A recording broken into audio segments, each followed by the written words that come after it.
Welcome to रेडिस classes. My name is Jagdish Shukla और आज हम करने वाले हैं एसपी का फर्स्ट चैप्टर का सेकंड लेक्चर है। तो इसके ऊपर हमने फर्स्ट लेक्चर में देखा था कि एसपी क्या होता है, फिर कॉरपोरेट फाइनेंस क्या होता है। तो उसमें मेन दो आपको चीज़ें याद रखनी है, उसके दो एस्पेक्ट हैं। एक कैसे कैपिटल रेज करना है, रेजिंग ऑफ फाइनेंस था, और एक इसका यूटिलाइजेशन। फिर हमने देखा था उसके सिग्निफिकेंस क्या थे, फाइनेंस मैनेजर क्या काम करता है, उसको क्या क्या ध्यान रखना पड़ता है। तो आज हम पढ़ने वाले हैं उसके कैपिटल रिक्वायरमेंट्स के ऊपर कि कंपनी को कैपिटल चाहिए तो कैपिटल कैसे उसको जमा करती है और वो कैपिटल की रिक्वायरमेंट किन चीज़ों के ऊपर डिपेंड करती है। तो मेनली जो कैपिटल होता है कंपनी का वो इसको दो तरह के कैपिटल चाहिए। कैपिटल रिक्वायरमेंट दो तरह की होती है, एक होता है फिक्स्ड कैपिटल, एक होता है फ्लक्चुएटिंग कैपिटल, या हम बोल सकते हैं वर्किंग कैपिटल।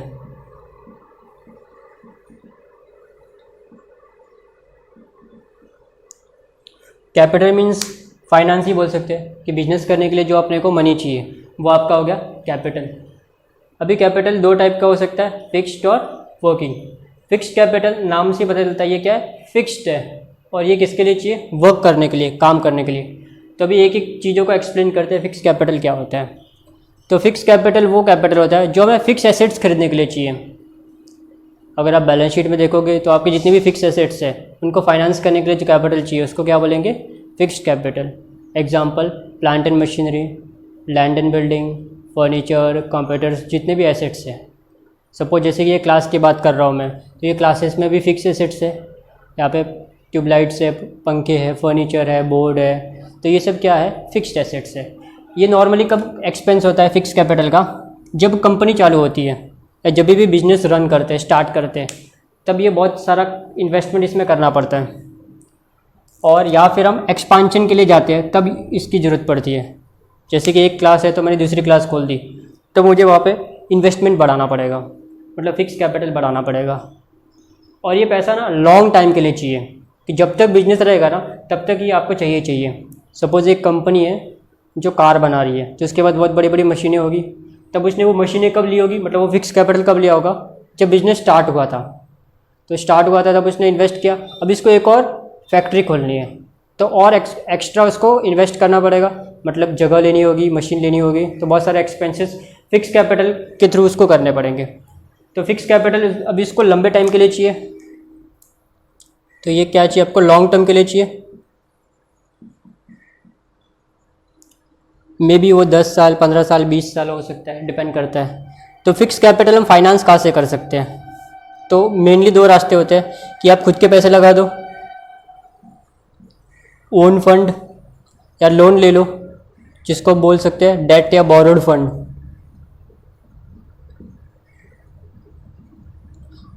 हम खुद के पैसे भी दो टाइप से लगा सकते हैं, इक्विटी शेयर्स के थ्रू और प्रेफरेंस शेयर्स के थ्रू। ये आगे हम पढ़ेंगे ये दोनों क्या होते हैं। फिर डेट मतलब आप लोन ले सकते हो बेसिकली बैंक से, फाइनेंशियल इंस्टीट्यूशन से, या डिबेंचर इशू कर सकते हो, ये भी एक टाइप की लोन ही है। बॉन्ड इशू कर सकते हो, पब्लिक से डिपॉजिट्स ले सकते हो। डिपॉजिट्स नॉर्मली शॉर्ट टर्म होता है तो इसको यहाँ पे काउंट नहीं करते, बाकी ये सब लॉन्ग टर्म हो सकता है। लोन आप 10-15 साल, डिबेंचर्स आप लॉन्ग टर्म के लिए यूज़ कर सकते हो, बॉन्ड भी, और शेयर तो ये परमानेंट कैपिटल होता है। तो अभी यहाँ पे हमारे पास चॉइस है, मतलब कंपनी के पास चॉइस है कि वो लोन ले, मतलब खुद के पैसे लगाए या फिर वो लोन ले, या खुद के पैसे कितने लगाए, मतलब शेयर्स कितने इशू करे, कितना लोन ले, ये सब कंपनी को डिसाइड करना है। तो अभी पैसे लेने के लिए हम कहाँ जाएंगे, जैसे कि सब्जी खरीदने के लिए हम कहाँ जाते हैं, सब्जी मार्केट जाते हैं, तो यहाँ पे इनको कैपिटल चाहिए, तो यहाँ पे ये कहाँ अप्रोच करेंगे, कैपिटल मार्केट में अप्रोच करेंगे। बेसिकली इसको हम एक टाइप का एक शेयर मार्केट जैसा बोल सकते हैं। शेयर मार्केट कैपिटल मार्केट का एक पार्ट है, ठीक है। तो शेयर मार्केट जहाँ पे लोग क्या करेंगे, शेयर इशू कर सकते हैं। तो कैपिटल मार्केट मतलब ऐसी जगह जहाँ पे तुमको लॉन्ग टर्म के लिए लोन मिलता है या लॉन्ग टर्म के लिए पैसे देते हैं लोग। तो जहाँ पे लॉन्ग टर्म फाइनेंस चाहिए तो कहाँ पे जाना अपने को, कैपिटल मार्केट। सेम अभी वर्किंग कैपिटल के भी तुम्हें लोन चाहिए या फाइनेंस चाहिए, तुम कहाँ पे जाओगे? Money market. मनी मार्केट क्या करता है? शॉर्ट टर्म लोन देता है, लेस देन 12 मंथ्स, यहाँ पे मोर देन 12 मंथ्स होता है। तो समझा आपको फिक्स कैपिटल क्या होता है? फिक्स कैपिटल वो कैपिटल होता है जो हम फिक्स एसेट्स में इन्वेस्ट करते हैं, जो परमानेंट होता है, और आपके एसेट्स पे जितने भी फिक्स एसेट दिखती है ना, जो भी खर्चा होता है वो फिक्स कैपिटल में होता है। ये लॉन्ग टर्म होता है, ये हम खुद के पैसे से इन्वेस्ट कर सकते हैं या लोन ले सकते हैं। खुद के पैसे पे लिया तो इनको डिविडेंड देना पड़ेगा, ओनर को क्या मिलता है? कंपनी से डिविडेंड। और बाहर से लिया तो इसको इंटरेस्ट देना है, फिक्स रेट ऑफ इंटरेस्ट। तो कंपनी को ध्यान रखना है कि अगर वो बाहर से पैसा ले रही है तो कंपनी के पास इतने पैसे होने चाहिए कि वो इंटरेस्ट चुका सके उसका।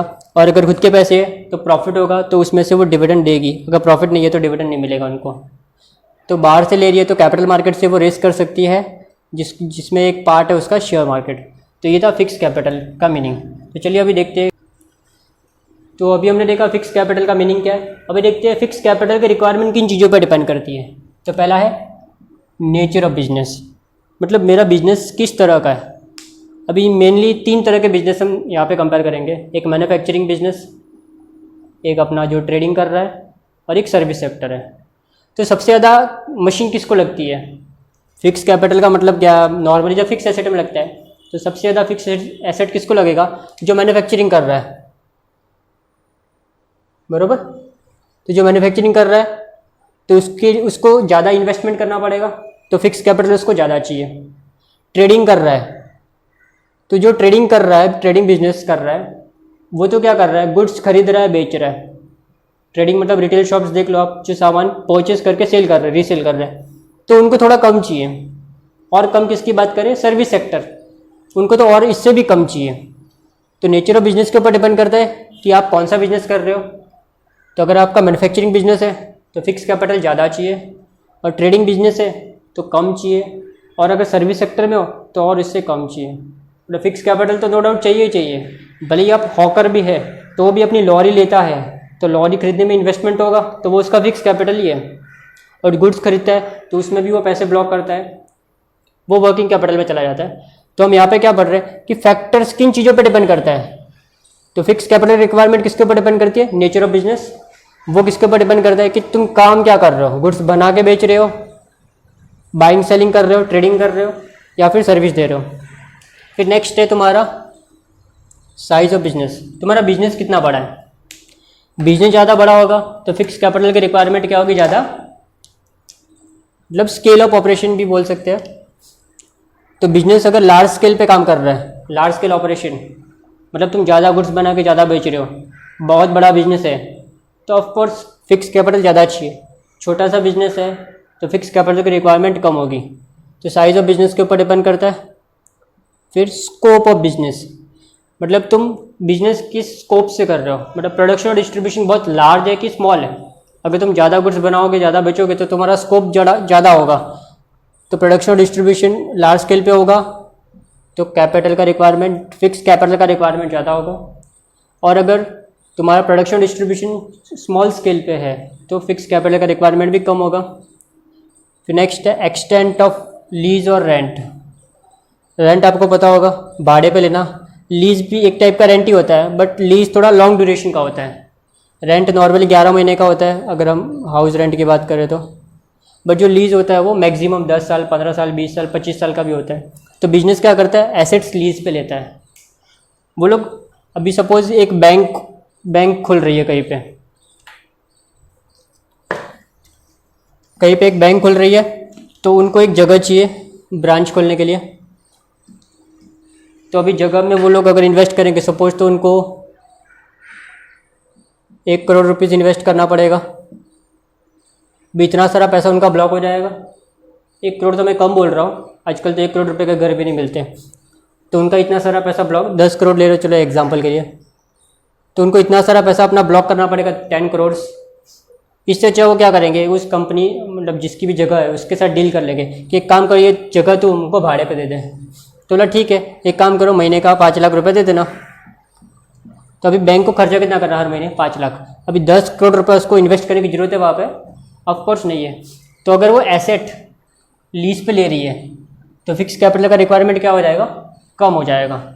अगर मैं ये खुद का ले लूँ, खरीद लूँ, तो मुझे कितना खर्चा करना पड़ेगा, 10 करोड़। तो 10 करोड़ मेरा ब्लॉक हो जाएगा ना, जगह में डाल दिया मतलब फिर से वो बैंक को आज इधर है कल उधर नहीं खोल सकता ना। तो एक बार पैसा डाल दिया तो ब्लॉक हो जाएगा। फिर वो कब आएगा, जब तुम बैंक बंद करोगे, तब तक वो 10 करोड़ रुपए तुम्हारे हाथ में आने वाला नहीं है। इससे अच्छा तुम इसको लीज पे ले लो और हर महीने का जो भी है वो भरते रहो। तो इससे हमारा क्या होगा, 10 करोड़ में से खाली खर्चा कितना हो रहा है, 5 लाख। तो बाकी का अपने पास पड़ा हुआ है वो हम कहीं और लगा सकते हैं, बिजनेस बढ़ा सकते हैं। हो सकता है 4 बैंक खोल ले इससे, इन पैसों से जो सेविंग होगी। तो अगर लीज और रेंट पे ले रहे हो तो हमारा फिक्स कैपिटल का रिक्वायरमेंट क्या हो जाएगा, कम हो जाएगा।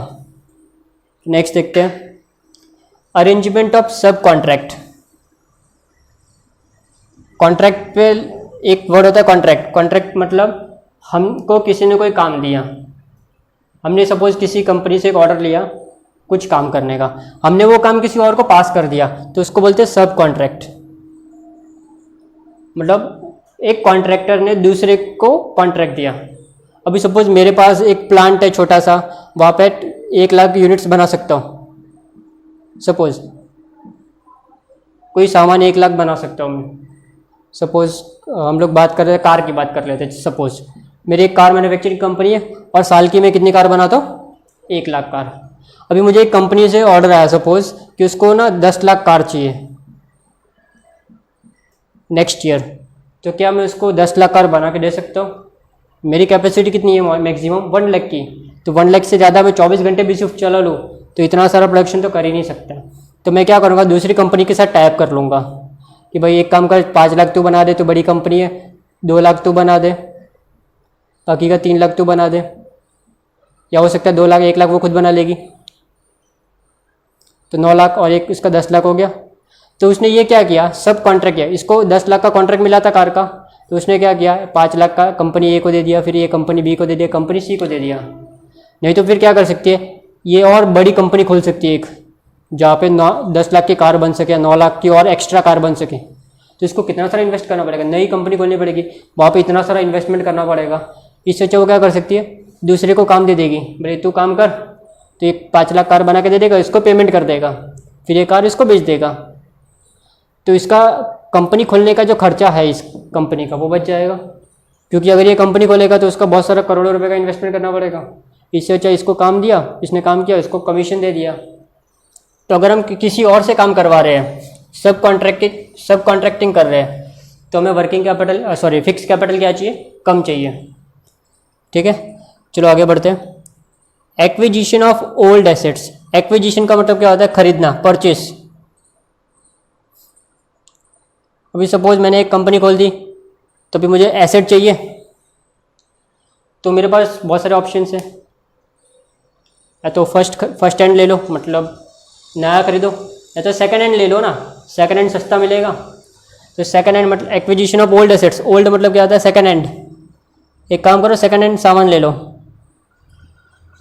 तो अपने को क्या, उसका कॉस्ट कम आएगा और सस्ता पड़ेगा, तो फिक्स कैपिटल का रिक्वायरमेंट क्या हो जाएगा, कम हो जाएगा।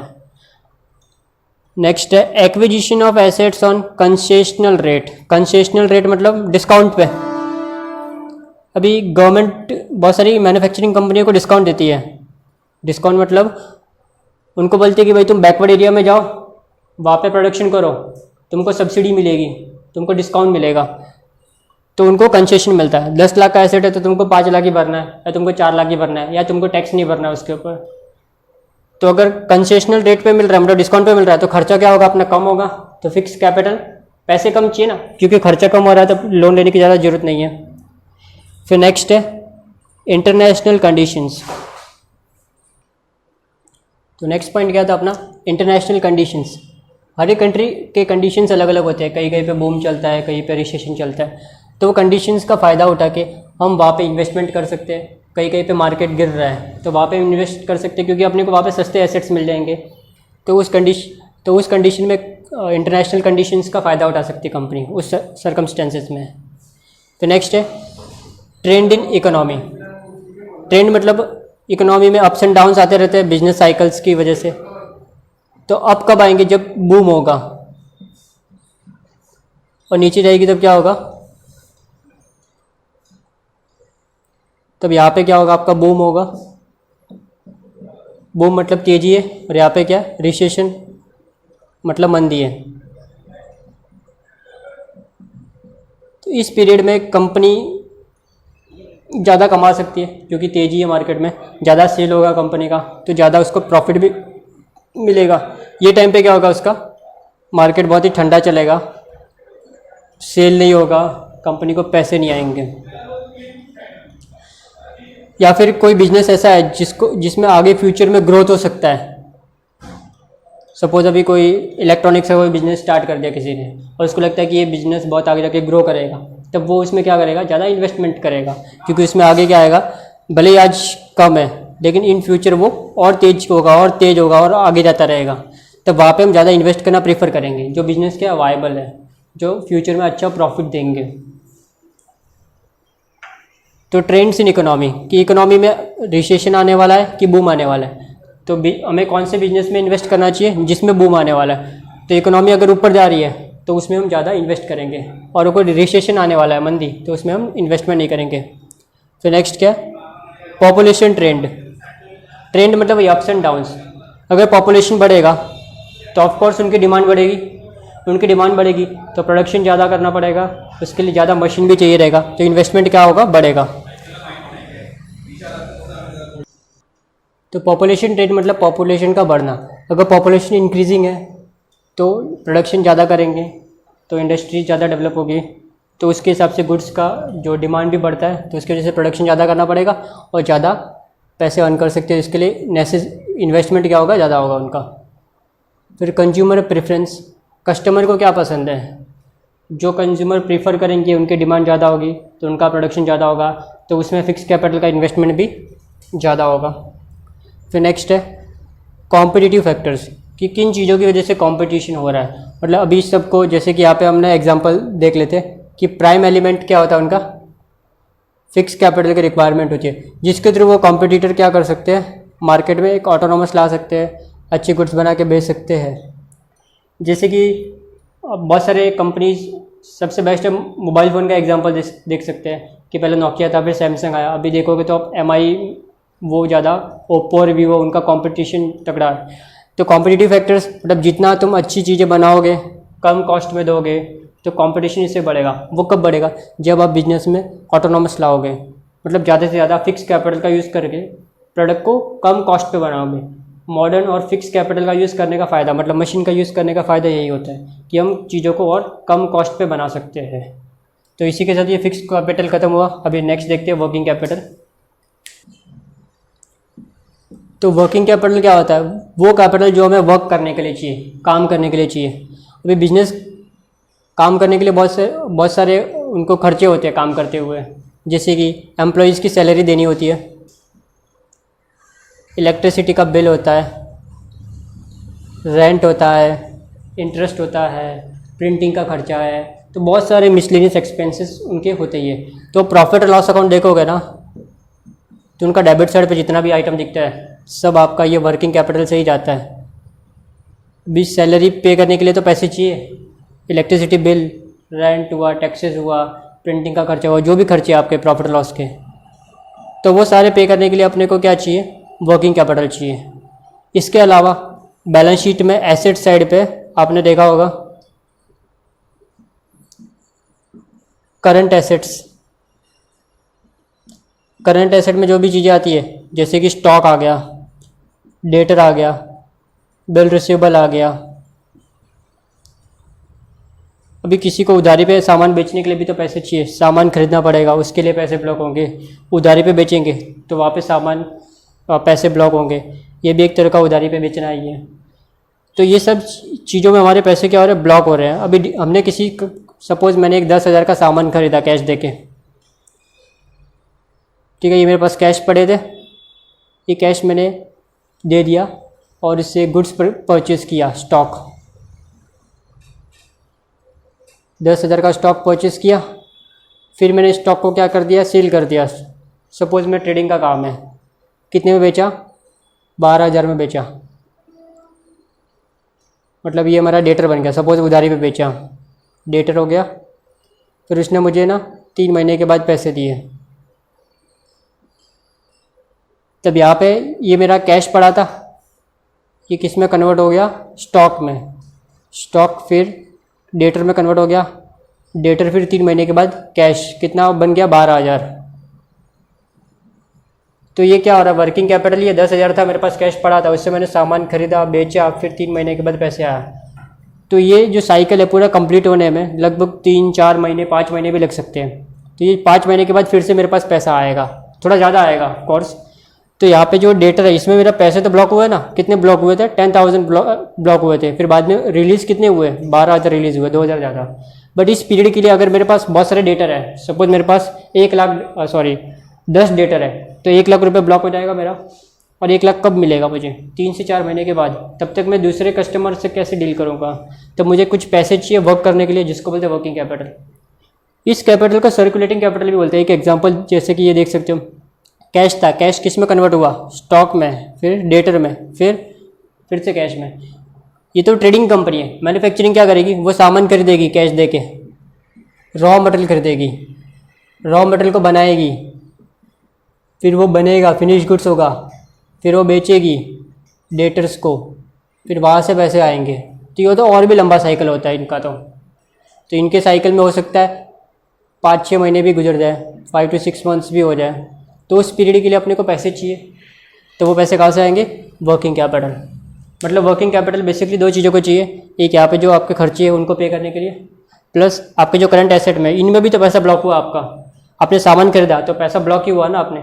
आप जितना गोडाउन में एक्स्ट्रा सामान रखोगे उसका पैसा तो देना पड़ेगा ना। डेटर उधारी पे बेचोगे तो वहाँ पे भी पैसा ब्लॉक हो गया। तो जितने भी करंट एसेट है, आपने किसी को एडवांस दिया तो आपका पैसा ब्लॉक हो गया, वो पैसा आप यूज़ नहीं कर सकते। तो करंट एसेट और इधर के जो एक्सपेंसेस है उसके लिए हमारे वर्किंग कैपिटल चाहिए। तो आपको समझा होगा कि वर्किंग कैपिटल क्यों चाहिए। अभी वर्किंग कैपिटल शॉर्ट टर्म होता है, जैसे कि अभी डेटर को सामान बेच दिया मैंने, तो 3 महीने के बाद पैसे आ जाएंगे। तो 3 महीने तक मुझे और एक्स्ट्रा पैसे तो चाहिए ना। तो ये पैसा मुझे कहाँ से मिलेगा, मनी मार्केट से। मनी मार्केट वो होता है जो शॉर्ट टर्म लोन देता है, जो पैसा 12 महीने से कम के लिए लोन देता है। तो ये मैं नॉर्मली बैंक वगैरह से मिल सकता है, या मैंने एक एग्जांपल लिया था लास्ट में डिपॉजिट्स करके, बैंक का ओडी होता है ओवरड्राफ्ट, उसके थ्रू मिल सकता है, या बैंक शॉर्ट टर्म लोन भी देती है तो उसके थ्रू मिल सकता है। तो ये पैसा वर्किंग कैपिटल चाहिए। तो ये क्या होता है, शॉर्ट टर्म होता है,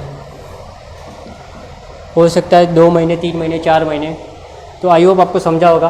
अभी इसके नेचर्स क्या है वो देखते हैं हम लोग।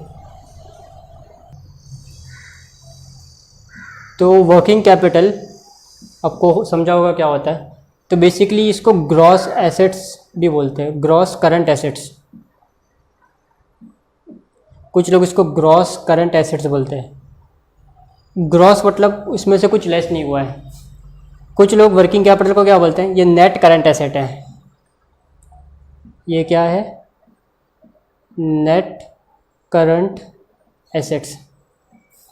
अभी ग्रॉस और नेट में क्या फ़र्क है। नेट करंट एसेट का मतलब क्या होता है, करंट एसेट्स